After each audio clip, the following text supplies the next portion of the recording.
Mukama yebazibwe basebo ne banyabo tubanirizaako nnyo ku Voice of the Gospel Ministries abalaba ku mikutu gyaffe gyonna Facebook ne ku YouTube tusangibwa ku mukutu baguyita Voice of the Gospel TV Uganda. Voice of the Gospel TV Uganda tubanirizaako nnyo mu linnya lya Mukama waffe Yesu Kristo. Olunaku luno olwaleero tulina abakungu oba abakugu mu byenzikiriza bamaze okubanga batuuka. Obusiraamu ebibinja byonna eby'obusiraamu biri 72 hadisi ne Qur'ani bwegamba si kye kyoshereka byonna nga mubigase wamu mukiikiriddwa omukulu Sheikh Hamza Sebi Ali Gwali ate namwe abakristaayo mukiikiriddwa muganda waffe Evangelist Joshua Mutebi wali okubanga abatuusaako programu eno olunaku lwaleero. Nze mukwano gwo John the Preacher wendi nnyo okubanga nkwasaganya abakungu bano. Simanyi oba bunabbi bwe bubaddewo omu atudde ku mukono gwange ogwa kkono omusiraamu, omukristaayo n'atula ku mukono ogwa ddyo. Bwetyo bwe tuli kaakati mu abasombe ebyawandiikwa mutunuleemu mulabe ebyawandiikwa bigamba bitya. N'olwekyo olwaleero tugenda kwogera ku nsonga ennene ddala, abantu balokoke oba basiramuke. Sheikh Hamza oyina dakiika 15 okusooka. 15 okusooka weewaawo. Naam, a'udhu billahi minash shaitani rajim. Bismillahir rahmanir rahim. Twongere ku ddoboozi. Wassalatu wassalamu ala ashrafil mursalin sayyidina Muhammadin sallallahu alayhi wa sallam. Abooluganda abasiraamu n'abatali basiraamu, assalamu alaykum wa rahmatullahi wa barakatuh. Emirembe gya Katonda gibeere gye muli. Tusooka okwebaza Allah subhanahu wa ta'ala oyo atuwadde obusobozi olw'okubeera nga tujja ne tusomesa bannaffe bano abooluganda baffe mu mubiri eddiini entuufu ey'obusiraamu. Ekisooka omulama gugamba nti abantu balina kubeera abasiraamu oba balina kubeera abalokole. Kyekibuuzo. Ekisooka ekigambo bulokole kyeki oba okulokoka kyeki. Ekisooka ekyekigambo tekibanko ddiini wadde enzikiriza, wabula ekyekigambo kya lulimi Luganda ekitegeeza okuwona. N'olwekyo eyo si ddiini wadde enzikiriza. N'olwekyo badde nsaba oba mujja wano ne mwagala otusomesa ekintu ekitali kya busiraamu, amakulu muli mutukoola okujeema Katonda, kubanga amakulu g'ekigambo busiraamu kwe kitegeeza nti okujeemula Katonda. Kati njagala sooka kubasomesa obusiraamu kyeki. Ekisooka, obusiraamu kitegeeza okujeemula Katonda.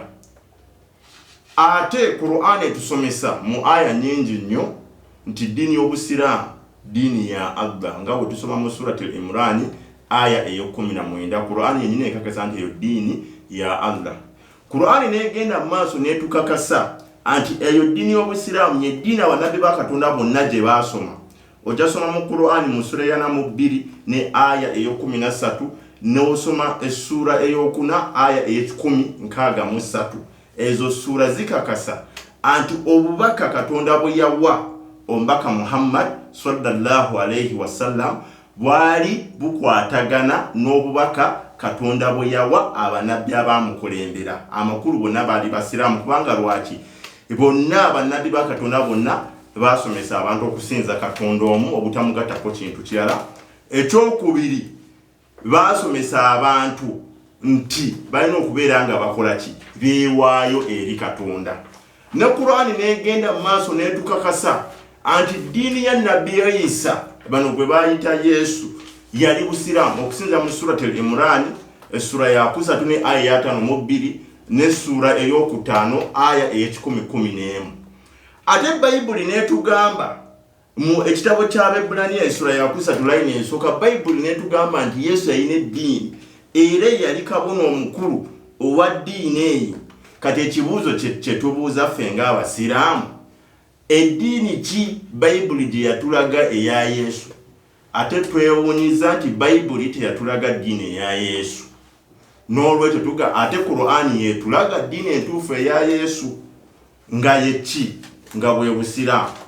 kati n'olwekyo ne tusoma ne mu Bible mu ekitabo kya Yakobo essura ya 4 line ey'omusanvu oyo Yakobo yali mugiza wa Yesu n'atutegeeza ng'akoola abantu okujemuka Katonda ne tulaba nti n'abayigiza ba Yesu baali basiraamu amakulu baayita abantu eri obusiraamu okujemuka Katonda. Kati ne tubuuza bano bannaffe bano lwaki baagaana obusiraamu. Ekisooka Qur'an etusomesa mu surati al-Baqara essura ya 2 aya 19 Qur'an netukakasa anti ekigaana abantu bano okusiraamuka si kirala wabula la Qur'an nti balina enswalwa mu mitima gyabwe kyekyo kyokka. Kati ekibuuzo kiri nti okulokoka oba obulokole kyeki? Omulama gubuuza abantu basiramuke oba balokoke. Totonda omulama weebale nnyo. Kati nange njaga kubasomesa mu ku kigambo okulokoka oba obulokole kyeki. Ekigambo obulokole kitegeeza kuwona. Era ffe message yaffe ng'abasiraamu tugamba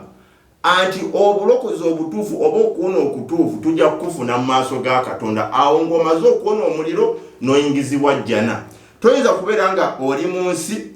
nga olina enzikiriza etali ya Katonda ng'ebintu byonna by'okola bya bujeemu toli musiraamu ate ne weeyita omulokole n'ogamba nti omuliro nagwona. Ekyo kifu. N'olwekyo ffe tubakoolera obusiraamu kubanga kyekigenda okubawonya omuliro. Lwaki? Omubaka Muhammad sallallahu alayhi wasallam ebyo ebigambo ebiri mu Qur'ani Allah yabimuwa n'agamba nti agende abitegeeza abantu. Kati Qur'ani egamba nti Qur'ani esomesa mu sura eya 40 aya eya 4 mu Qur'ani egamba ebigambo bino. Qur'ani egamba abanga ab'ekibiina kyange lwaki nze mbayita okujja eri okuwona ate mmwe ne mumpita okujja eri omuliro. Amakulu aya etukakasa anti omubaka Muhammad sallallahu alayhi wasallam olwokubanga yajja ne message ey'obusiraamu. Amakulu eyo message yalegenda okuwonya abantu omuliro. Ensonga lwaki tugamba nti mulina okusiramuka mulyoke muwona omuliro maaso ga Katonda. Naye we munaagaana okusiramuka temugenda kuwona omuliro. Omuliro tugenda kuwona awo nga Katonda amaze okupima ebikolwa byaffe ebirungi n'ebibi nga Qur'ani weesomesa mu sura ey'omusanvu ne aya ey'omunaana ne sura eya 23 aya ey'ekikumi ne aya ey'ekikumi. Amakulu Qur'ani etutegeeza anti okulokoka obutuufu oba obulokozi obutuufu tugenda bufuna nga tumaze okuwona omuliro. Obwo bwe bulokozi obutuufu. Ate ekirala obusiraamu netusomesa anti omuntu yenna waba ayagala kuwona ebibi alina okubeera nga ali musiraamu. Amakulu agobera omubaka Muhammad sallallahu alayhi wasallam ebigambo Katonda bye yamuwa nga Qur'an weesomesa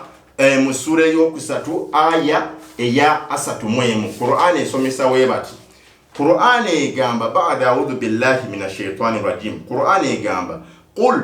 in kuntum tuhibbuna Allaha fattabi'uni yuhibbukumullahu wa yaghfir lakum dhunubakum wallahu ghafurur rahim. Qur'an egamba gamba abantu gwe Muhammad nti we mubanga mwagala Katonda mungoberere olwo Katonda abagale era abasonyiwe ebibi byammwe. Amakulu oba mwagala ebibi byammwe bisonyibwe mulina okubeera nga muli basiraamu gwe omubaka Muhammad sallallahu alayhi wasallam. Naye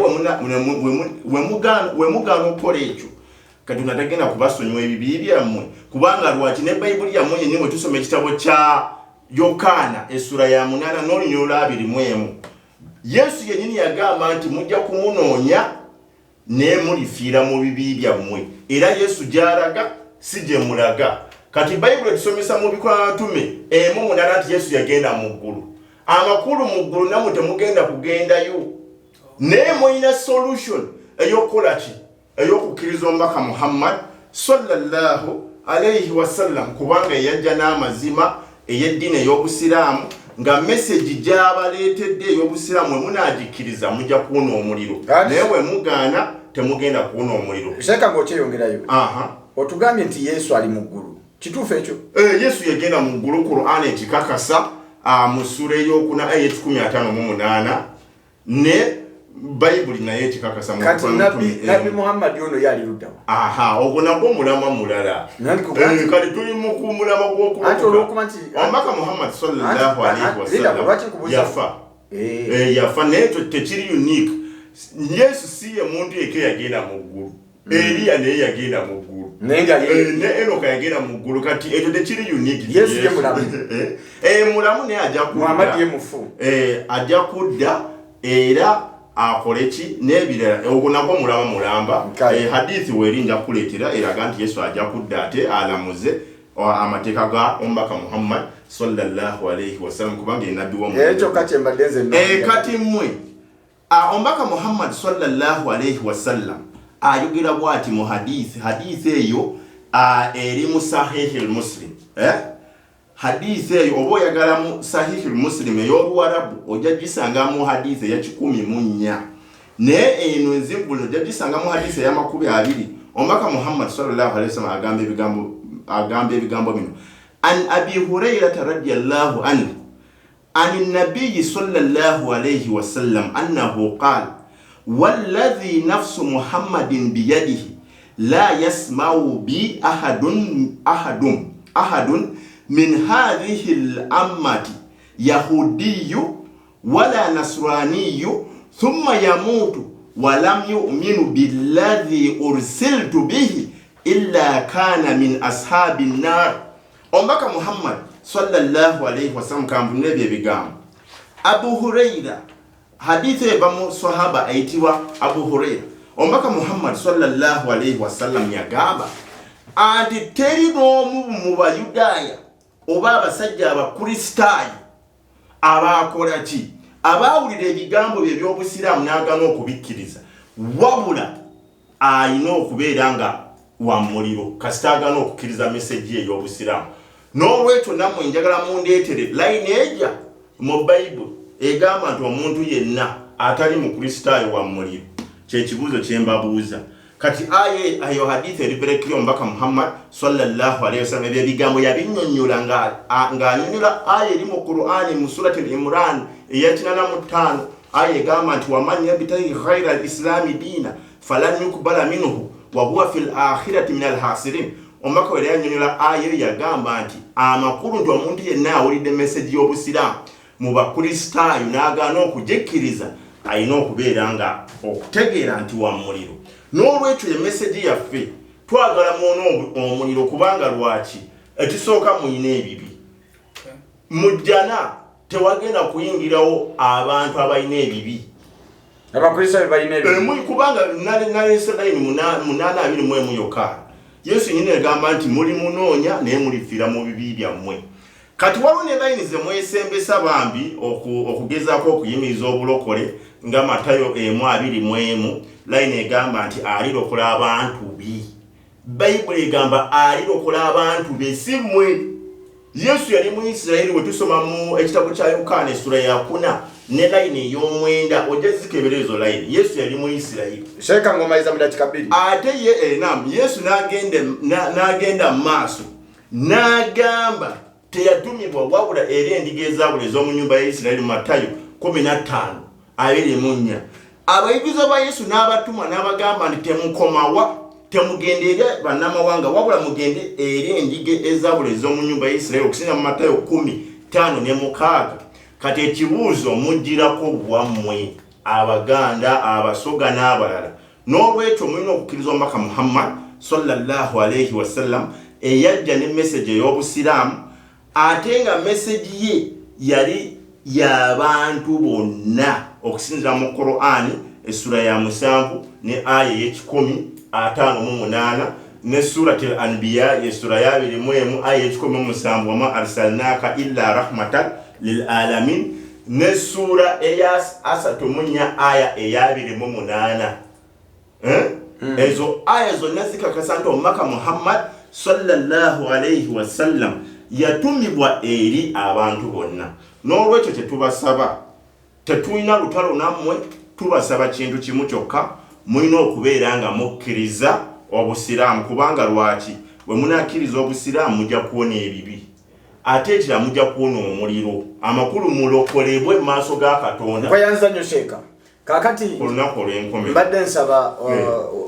ku lw'abawuliza baffe abalungi ogambye nti bano abakristaayo bagenda kuyingira omuliro omubaka yakyogera essuula eno ye19 aya ya 7 mpaka 72 yali egamba baani awo weebale nnyo kubanga eyo ate awo we wali ekibooko eky'omulokole Qur'an egamba sura ya 19 aya ey'ensanvu aya ey'ensanvu egamba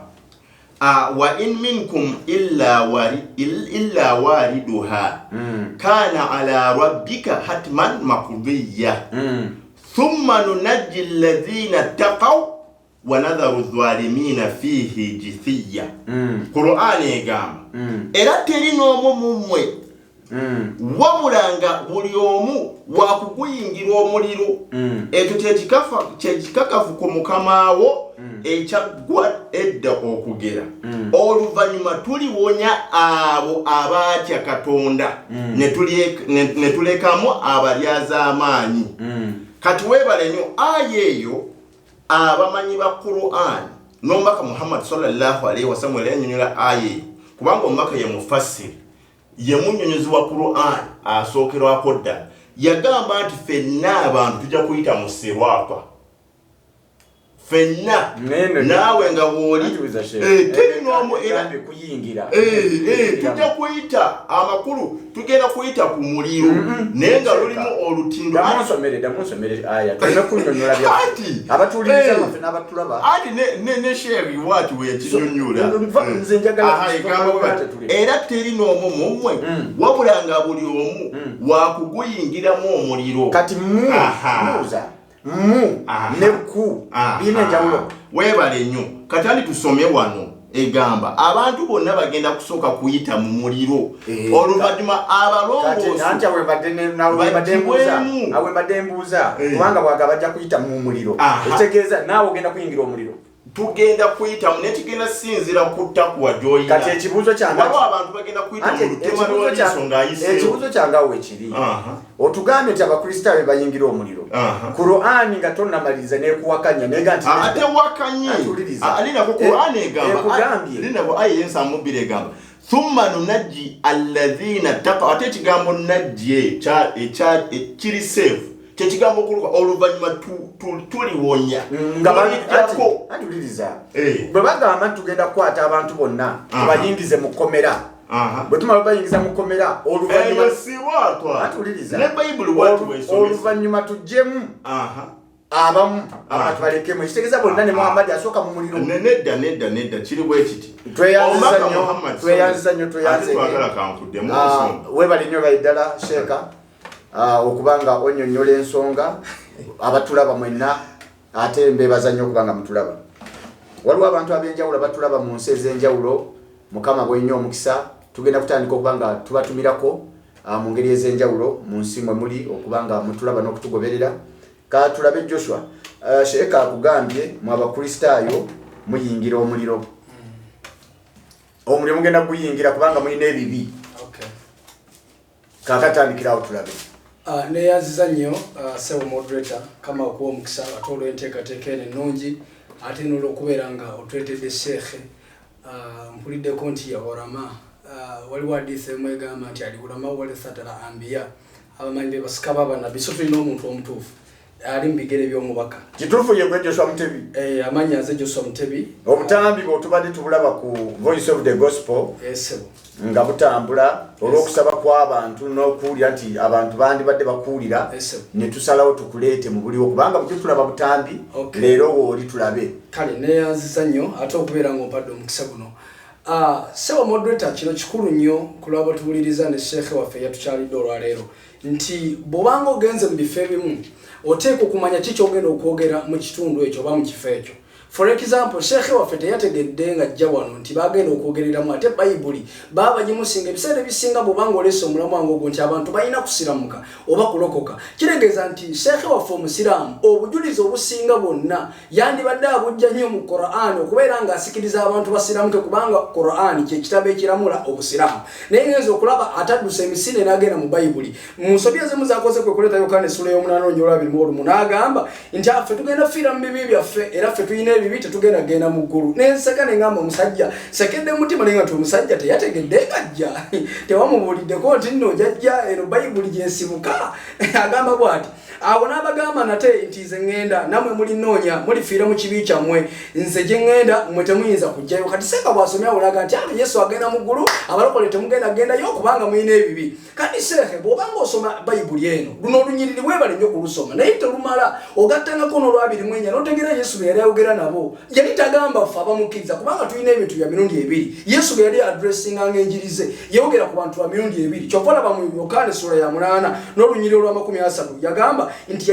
bwe yayogera ebigambo ebyo abantu bangi ne bamukkiriza olwasatu mu olumu kuba kyakulabirako awo yesu n'abagamba abayudaaya bali abamukkiriza nti bwe munywerera mu kigambo kyange nga muli bayigirizwa bange ddala kati waliwo abantu abakkiriza yesu naye ate waliwo n'abaagaana omukkiriza bano abaagaana omukkiriza mu ssuula y'emu ya yokaana olunyiriri olwa 4 n'abagamba mwe muli bakitammwe setaani amakulu tulinawo abantu ba disbelievers ne babelievers abakkiriza mu yesu abakkiriza yesu wakati bwe munywerera mu kigambo kyange nga muli bayigirizwa bange ddala bano abaganya omukkiriza bagamba nti mwe muli bakitammwe setaani kati uli olwa 2 agamba bw'ati kyenva mbagamba nti mulifiira mu bibi byammwe kubanga bwe mutakkiriza nga nze wuuyo mulifiira mu bibi byammwe kati ffe yesu twamukkiriza nga ye wuuyo era tetuyinza fiira mu bibi byaffe era ffe yesu yatugamba Matayo 26:28 nti guno gwe musaayi gwange ogw'endagaano gwayika ku lw'abangi olw'okujja bw'ebibi kati ffe abakkiriza yesu omusaayi gwe gutunaazaako ebibi kati gwe seeka tannakkiriza yesu ye gwalina ebibi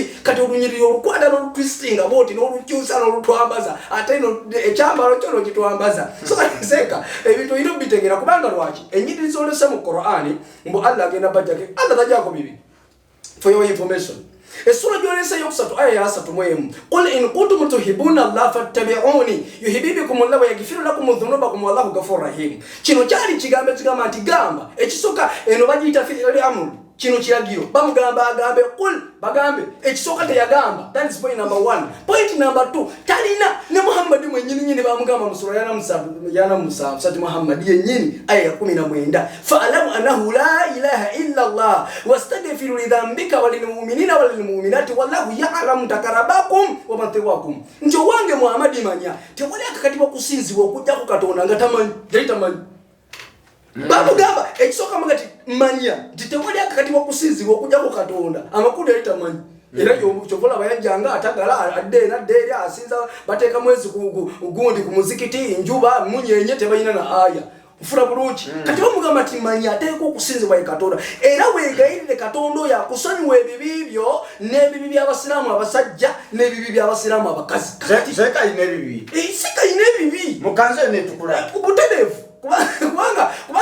Qur'ani kyegamba mu sura ya 5 mwemba kya sura nzadi ati aya ya 5 egamba ati mazima bana abiri azamanya mbabo bano gwe Muhammad bana ababo bali n'ebibi okufaanagana ko n'ebibi by'abali ababasooka mu sura ya 4 aya ya 5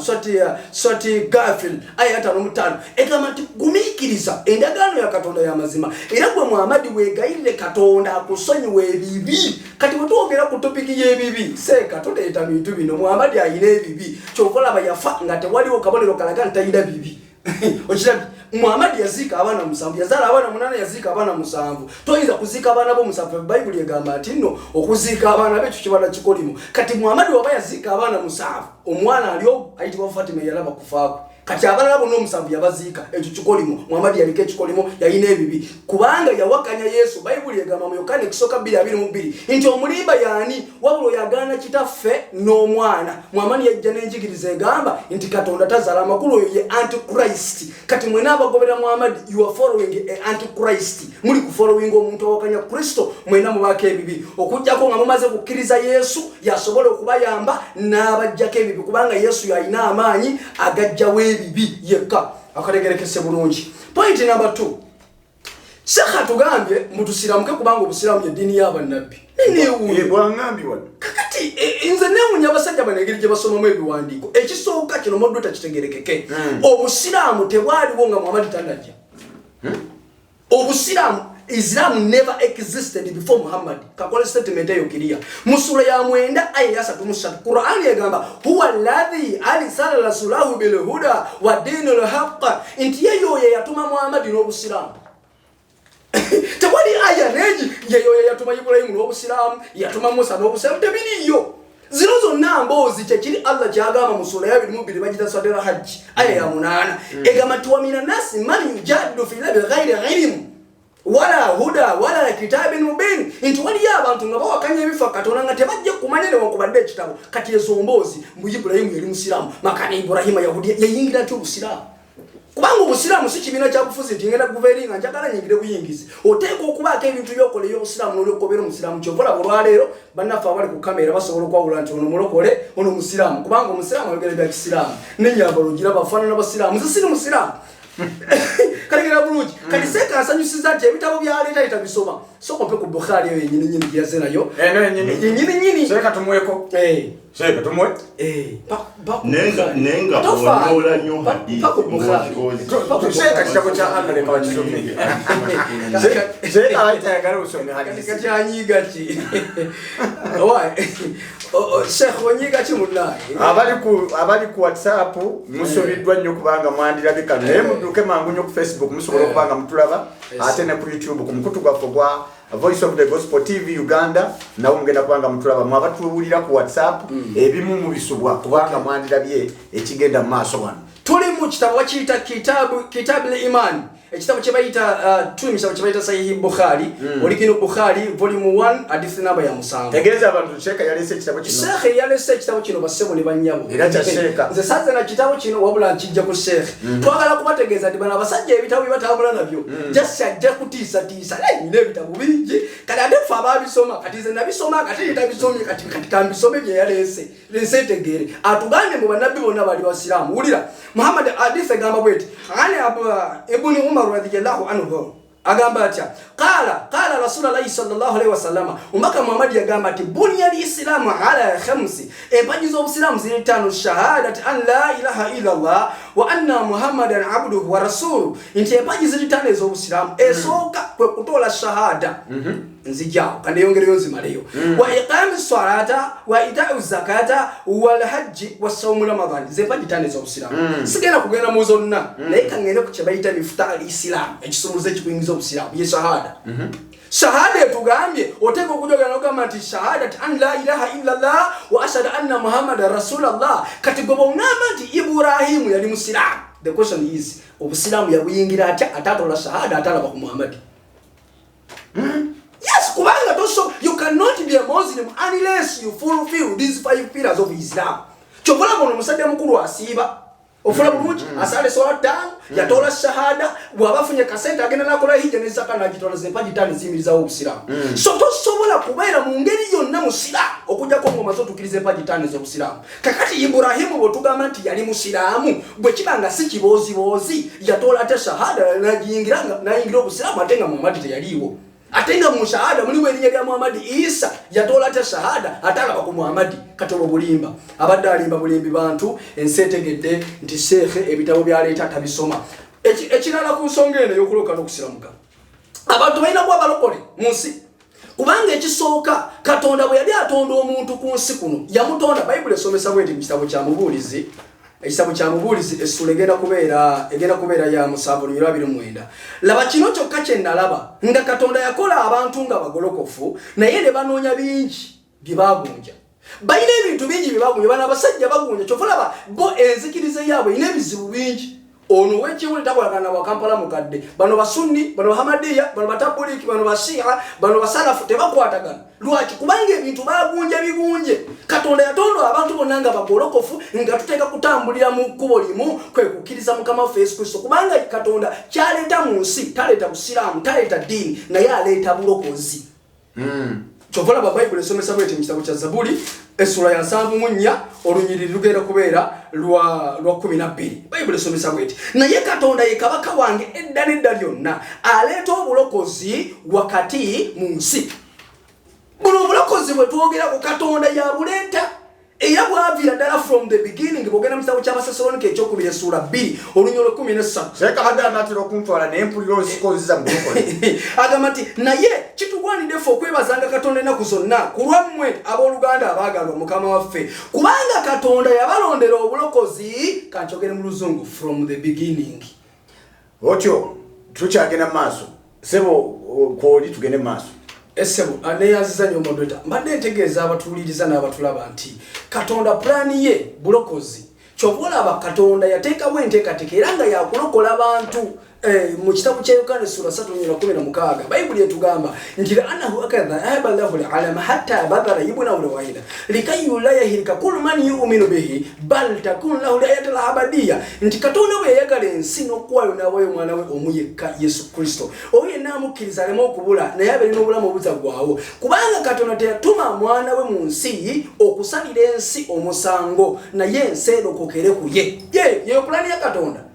atuma mwana we kulokola nsi kubanga plani ya Katonda bulokozi kati bino ebirala nga bwe nakutegeezeza mu bulizi 7:29 bagunja bigunje ate awamu n'ekyo nti obulokozi buno Katonda mwennyini ya bulimu obulokozi buva wa Katonda mwene temulina walala gye buva wa Katonda okusinziira ku kitabo kya Yona essula egenda kubeera 2 ekitabo kya Yona essula 2 olunyiri lugenda kubeera kankusomera okuva ku 8 wano abo abassaayo omwoyo ku by'obulimba ebitaliimu balekayo okusaasirwa kwabwe kangende ku 9 naye nze nakuwa saddaaka yange n'eddoboozi ery'okwebaza nasasula obweyamo bwange wano wagamba nti obulokozi buva eri Mukama Katonda mwene olunyiri lw'okumeka ssebo Yona essula 2 olunyiri lwa 9 obulokozi buva eri Mukama kyekatulese wano kutegeeza abantu nti omuntu yenna nga kyoliko si bulokozi that is not the plan of God plan ya Katonda kulokola abantu bulokozi kati bino ebyobusiraamu manya biki bino bintu by'abantu basajja batwali ku nasa yema kali batandika otetenkanya musula yana mwenda batasulati sebo batula wali ku nasa yema dina ne batetenkanya Muhammad omanyi obusiraamu ina comedy wina katemba mungi kati bwe wetegereza sura yana mumera aya 17 bakwanyumirizako gwe Muhammad olwokubanga basiramuse ne bagoberera dini ya Muhammad ate obulokozi bwani Katonda mwene edini eno ya Muhammad osomawo isura yana mwenda aya 17 bakwanyumirizako gwe Muhammad olwokubanga basiramuse ne bagoberera dini yo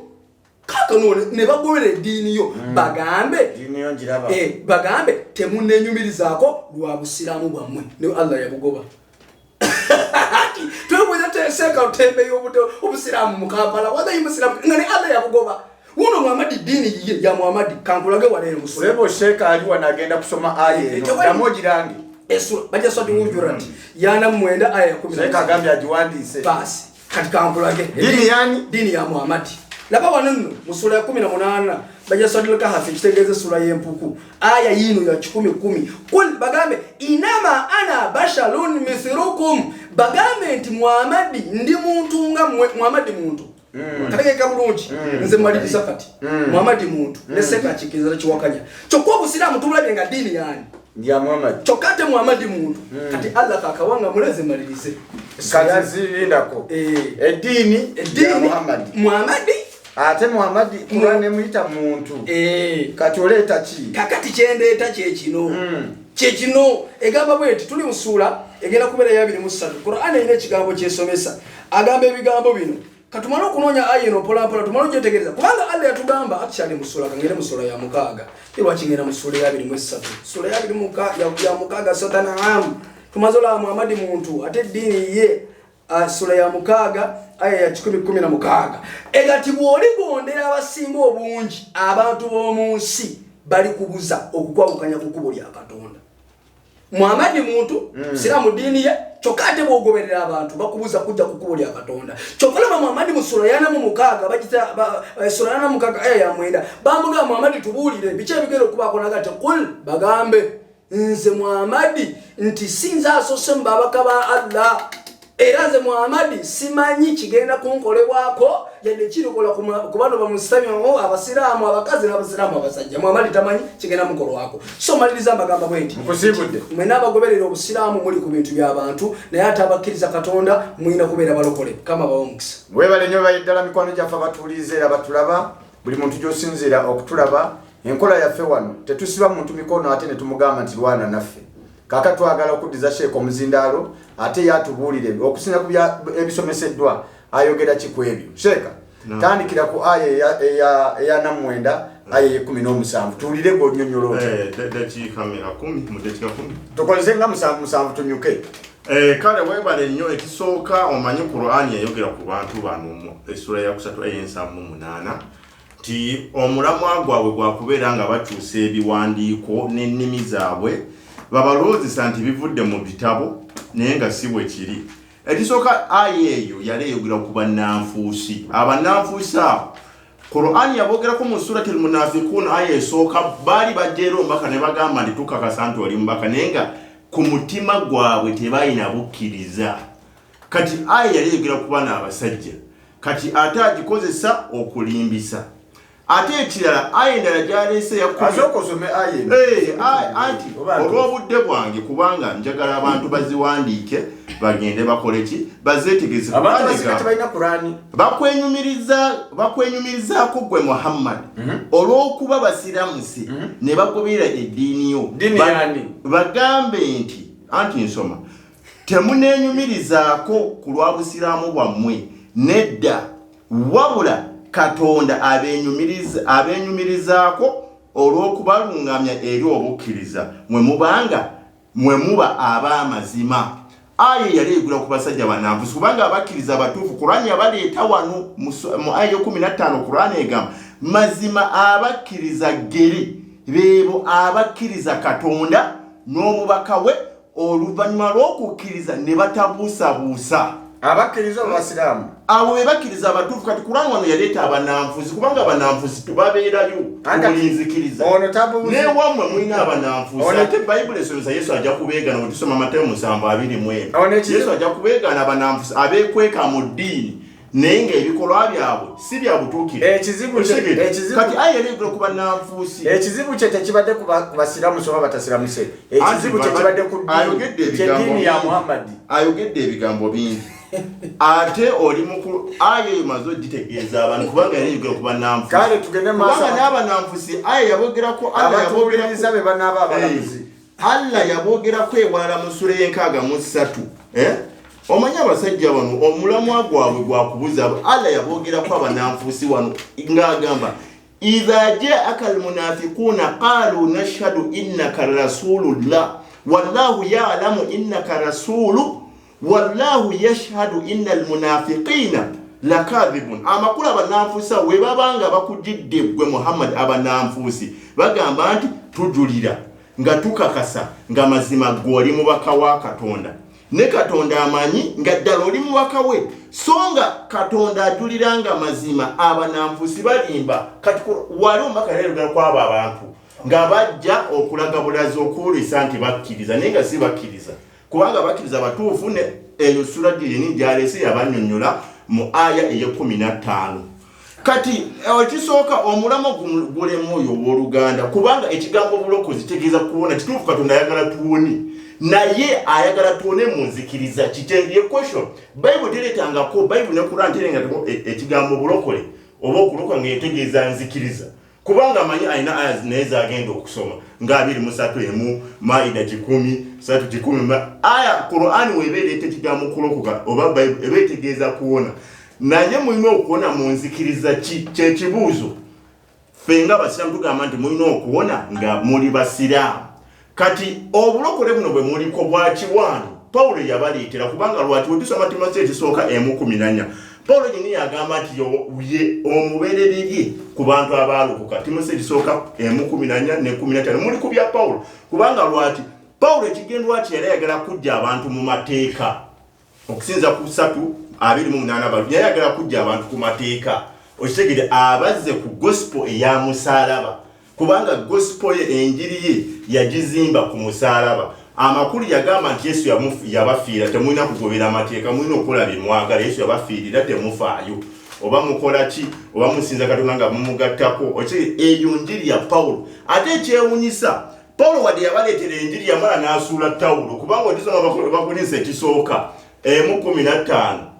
Bakolose ekisooka essula ya 15 layini esooka n'eyokubiri Pawulo yennyini yagamba nti ebbanga bwe munamala nti munywezezza buno obulokole mujja kuba mwakkiriza bwire. Pawulo yamala n'asuula Tawulo kubanga amanyi anti ali ku kiwaani Yesu tasomesangako bantu anti oba mwagala obulamu obutaggwawo anti mulina okukkiriza nti agenda bafira nedda Yesu yatisomesangako wabula Yesu yasomesa anti okufuna obulamu obutaggwawo olina okukkiriza nti Katonda ow'amazima ali omu nga ne Yesu mutume 17:3 yokana Yesu n'agamba nti tokoma kwekyo wabula olina okugobera amateeka 19:16 ekitabo kya Matayo eyali meseji ya Yesu naye Pawulo najja abantu ku meseji ya Yesu n'abazza ku musaalaba n'olwekyo ensonga lwaki mwabula ensonga lwaki Allah subhanahu wa ta'ala yatuma omubaka we Muhammad sallallahu alayhi wasallam ajje azobujja message ey'obusiraamu message entuufu abaka ba Katonda bonna gye basomesa nga ne Yesu kwali Mbayanza sheka adina ku mbulede kikabiri kubanga ogamba uno sister Oprah abuza ali ku kanisa yafe ya Voice of the Gospel Ministries ku WhatsApp abuza nti sheko oyo muwarabu oba muna Uganda nze ndi musajja muna Uganda ndi musajja munubi oli munubi siri musajja muwarabu era abarabu bayina engeri gye bafaananamu n'olwekyo ate ne aya gyalimbi ne oyo omusumba lwaki temuleeta omuntu ow'amazima kubanga ono ayinza okuba takkiriza mu Katonda kubanga omuntu akkiriza mu Katonda tasobola kujjawo nate n'alimba yasome aya eya 51 aya eya essula ya 5 aya eya 5 ng'agirimbisa aya yayogera ku balyazaamaanyi kati mutebi ng'olimba misana Qur'ani egamba ddala abo abeeryazaamaanya kubanga yalese aya ng'agamba nti fe abasiraamu tukyalina ebibi Qur'ani yayogera ddala abo abeeryazaamaanya ku lw'obutakkiriza abo basajja baali batakkiriza era nga mmwe abakyalina ebibi nga bwe nagamba tosonga munze sheka naye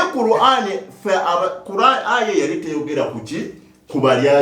kufa abasiraamu wabula abalyazaamaanyi ate Qur'ani negenda mukamalize ne aya emu badde nsaba musumba kati tubuuze abalyazaamaanyi okusinza mu Qur'ani bebaani omulyazaamaanyi okusinza mu Qur'ani egamba we bati Qur'ani egamba sura y'enkaaga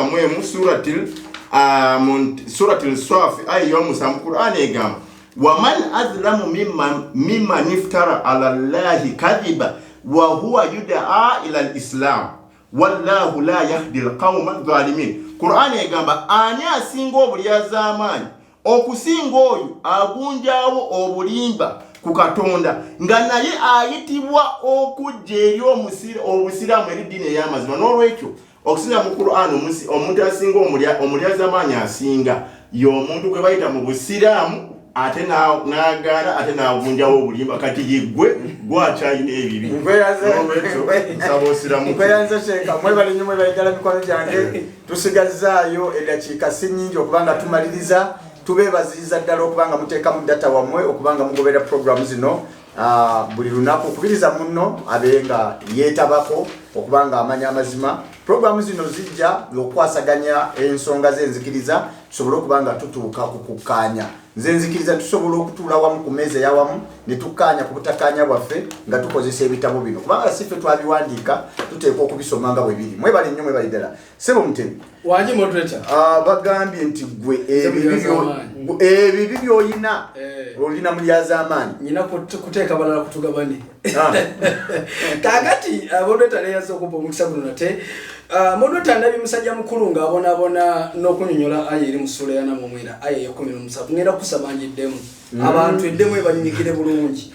bakwenyumirizaako gwe Muhammadi olw'okubanga basiramuse ne bagoberera eddiini yo nze pointi yange ako nange obwedda ke njagala sheeka atunyumira eddiini yani ya Allah ya Muhammad eddiini ya Allah naye omulinga sheeka mbuuza mutemi kubanga obudde nakuwadde obudonyonole aya eno ebigaana sima oba byaganye bati wayagadde Allah si yajja mu ggulu n'agireeta yayisa ku mbaka we Muhammad kambeeko kyemmaliriza gwemaliriza moderator kakati moderator aye tugati ne bagoberera eddiini yo ngenda kwongera leeta obujulizi obulala obukakasa nti buno obusiraamu ddiini ya Muhammad Allah tabimanyi bino bintu bya Muhammad bintu yagunje bigunje wagaye batula ludda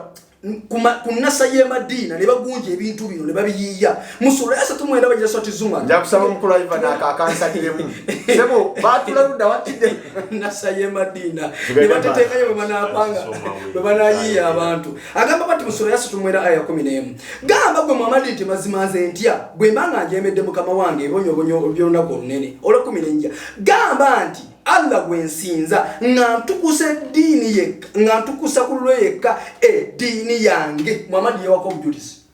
buno obusiraamu dini ya Muhammad tumaze okukirabanga Muhammad muntu kakati Allah katugambe mu sura ya 23 nsomya 13 kati butulabye ngo obusiraamu buno dini ya Muhammad kati Allah tubulire Muhammad muntu tumugoberere aya ya 3 mu sura ya 23 mazima bwe muna gondero omuntu obuntu afanananga mmwe tulabye olabanga Muhammad afanananga ffe ate obusiraamu dini ye kati Allah kati bwe muna gondero omuntu afanagananga mmwe dala munaba mufaafaganiddwa amakulu mwe nabagoberera obusiraamu abali mu busiraamu edini ya Muhammad mugenda kufaafaganirwa nkidamu abali mu busiraamu nga edini ya Muhammad mugenda kufaafaganirwa seka nalutumako ekinanga nti nze muli azamanyi ne unyo kutasoma Qur'an gena mu sura ya mukaga Allah akawanga mule sura ya mukaga bagira sadana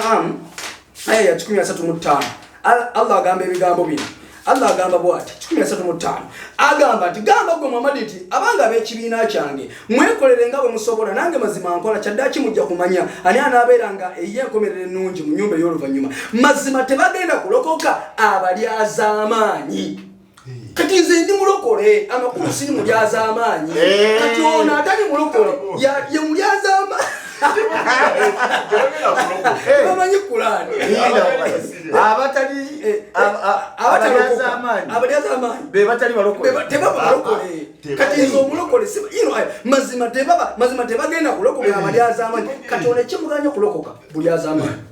era mundu eta kituufu nyoli naye ono mukwano gwaffe twogera naye naye tomuwole ssente kubanga si mulokole ajja kukulyaza amaanya kagamba tu ngamaliriza ensonga eyo ensika etegere bino wammanga bano abasajja balina ekizibu ekibagana okulokoka tebalina nsonga wabula ekibagana okulokoka bino byawoza abo Pawulo yaleeta obulokoole nze naleese ennyiriri mu Bayibuli nga zirikiriya obulokozi buva wa Mukama nga Katonda obujulizi bulikiriya nti obulokozi buva wa Mukama talina lunyiriri n'olu lwalese nga lwati obulokozi buva wa Pawulo ebyo biboozibozi ochebi era taluyina kubanga ne Yesu Kristo message ye yajjanga ze kulokola Yohana sura 5 lunyiriri wa 3:35 Bible egamba nti Yesu mwennyini yagamba nti okutegeeza kwa omuntu sikukiriza na Yesu njogera ebyo mmwe mulokoke atono nasiramuka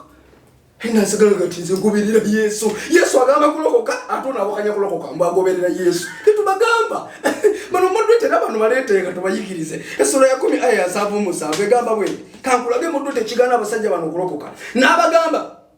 qala Musa ataquluna al-haqqa lama ja'akum siru hada wala yufiru sahirun n'abagamba Musa nti mugamba amazima bwe gabagide nti dogolino songa abalogo tebalokoka Uno mulogo chechibagana kubanga ine sabo ati okwoche mandwa chechibagana olokoka